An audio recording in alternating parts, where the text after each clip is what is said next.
And we're back at the 2013 National Matches. I'm here with Lars Dalseide. Now, you were here at the range all day today. Tell us what was going on. Well, John, today was the final day of the Long Range High Power Championship. That means it's time for the Palma matches. The Palma matches, as opposed to all of the other championships, are shot at a variety of distances. 800, 900, and then 1,000 yards.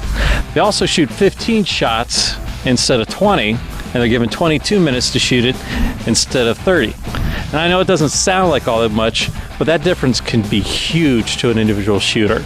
Well, there's all sorts of things they have to compute when they're getting ready to shoot down range at those targets. I mean, when you're going a quarter of a mile nearly down range, there's a lot of factors that go in there. Bullet arc, velocity, all that kind of stuff. These guys know what they're doing.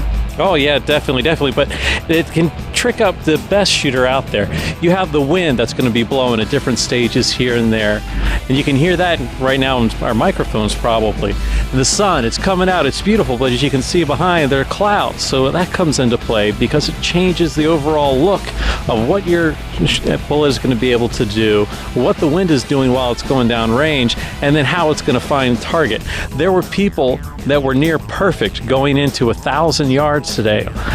They had shot a 150 on the 800, a 149 on the 900, and they got to the 1,000, and they didn't even get into the 140s. It was brutal. Camp Perry weather is not very forgiving to shooters. It's known to change from rain to sun in a matter of seconds. Kind of like Florida weather, I guess. That's true, but even so, going into today's final competition, we had Shane Barnhart of the U.S. Army Marksmanship Unit that was in the lead. He had a mere 1-point lead, and that's a tough thing to hold on to with the final day of Palma. And much like some of the other shooters, the wind knocked Shane around a little bit, and he fell out of contention. And then he came up to a member of the U.S. Army Marksmanship Unit, Green, who had a chance in the final round. He dropped a few more points, and then we had Bob Gustin out of California. He was close, and the last round got him. And it ended up, it was a member of the U.S. Army Marksmanship Unit to take the overall individual title, Ty Cooper. That's right, Ty Cooper from the U.S. Army Marksmanship Unit. Now, Ty has been with the AMU now for about 4 or 5 years, maybe even 6, who knows.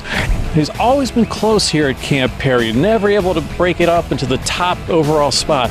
This year, thanks a little bit to the wind, the practice, and determination, Ty was able to make that push to claim the overall individual title here in 2013. You know he's going to be hungry for more too, getting that first title. He's going to definitely want to go out and compete again next year, I'm sure. Oh, definitely. He was saying how this is great. It was nice to do it in front of his teammates and in front of the people that he grew up learning to shoot with, who were right there in contention here at Camp Perry. So tonight we have the award ceremony at the Hogue Theater for the Long Range Championships here at Camp Perry. Ty Cooper's going to go up. The rest of the U.S. Army Marksmanship Unit's going to watch him get his honors tonight for the Long Range Championship. What do you think about that? Yeah, that's a fantastic thing. Every championship ends up with the award ceremony at the Hogue Theater. It's been a tradition for years here at Camp Perry. And the lights come down and the trophies are up there on stage just with the right bit of lighting. And all the competitors and friends and family come in and they get to show their appreciation for what these people have accomplished. And it's a great deal of work that goes into this. It's not just somebody that goes out and pulls a trigger out on the range. They have to work on their timing, they have to work on their breathing, they have to work on their concentration. Practice and then practice. Yeah, it's like they say, how do you get to Carnegie Hall? Practice, practice, practice. Well, the same thing holds true for the Hogue Theater.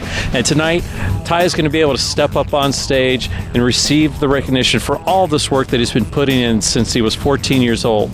All competitors put in a lot of work, but high power long range shooters, there's a lot that goes into that. Oh yeah, definitely. It's not something where you can just get up and start going. There's a lot of discipline involved, a lot of waiting, and if nothing else, you really have to know how to read the wind. You might be able to fake it with some of the shorter distances, maybe some of the smaller calibers, but once you get into long range, high power, you really have to know how to read your wind. And you need to have a little bit of luck.